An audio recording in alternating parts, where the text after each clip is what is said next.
Verse 40, at the time of the end, the king of the south. Now that's Egypt. So we're talking about the time of the end. That gives us a time stamp. So we're talking about the last days. The king of the south shall attack him, and the king of the north shall come against him like a whirlwind, with chariots, horsemen, with many ships, and he shall enter the countries, overwhelm them, and pass through. These other countries will come against the Antichrist, try to attack him, but they're going to fail. He's going to overwhelm them. Verse 41, he shall also enter the glorious land, and many countries shall be overthrown, but these shall escape from his hand, Edom, Moab, and the prominent people of Ammon. So he's going to invade the land of Israel. He's going to conquer it, but we're told that Edom, Moab, and Ammon will escape. That's all modern-day Jordan. The country of Jordan will escape. We know from elsewhere in the Bible that the Jewish people during the time of the tribulation, the Jewish people that are living in Israel will flee, most likely, to the land of Jordan. Matthew 24, Jesus says, when you see the abomination of desolation, those of you living in Judea, flee to the mountains. And many believe that they will flee to the mountains of Jordan for refuge. So it's interesting here that the Antichrist will not conquer the country of Jordan during this time. He shall stretch out his hand against the countries, and the land of Egypt shall not escape. He shall have power over the treasures of gold and silver, and over all the precious things of Egypt. Also the Libyans and Ethiopians shall follow at his heels. The Antichrist will acquire great wealth from the countries he conquers. The Libyans and Ethiopians will follow him. But news from the east and the north shall trouble him. Therefore he shall go out with great fury to destroy and annihilate many. So the Antichrist will perceive some kind of military threat. We're not told what, but it's some kind of military threat from the east and from the north. This will cause him to attack other nations with great fury, to destroy and annihilate many. And look at verse 45. I find this very interesting.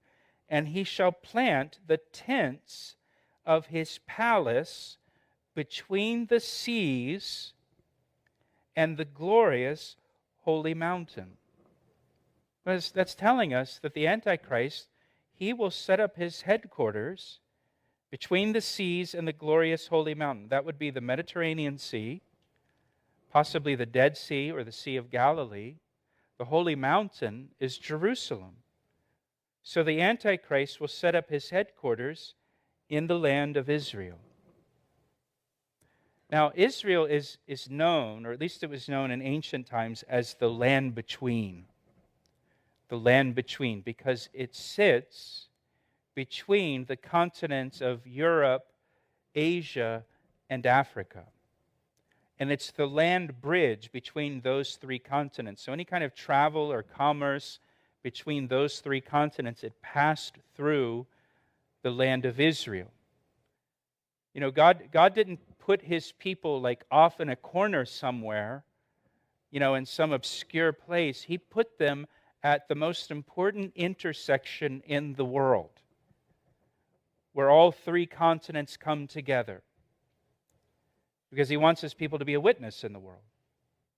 And so he puts them at the most strategic location in all of the world, at the intersection of the three continents. And what we see here is in the last days, that intersection is going to be strategically important again. And the Antichrist will set up his headquarters right there in the land of Israel. It's still important. You know, in Revelation, the last battle is the battle of Armageddon, right? You've heard of that. You know that from studying the book of Revelation. Armageddon, it means the hill of Megiddo. Megiddo is in the land of Israel. Megiddo is, in the ancient world, it was the most strategic place in all of the world. One of the kings of Egypt said, conquering Megiddo is like conquering 10,000 cities. because of its strategic importance. And in the ancient world, whoever controlled Megiddo controlled the world, because you controlled all trade, all travel, all commerce that passed through the land of Israel if you controlled Megiddo. So whoever controlled Megiddo controlled the world.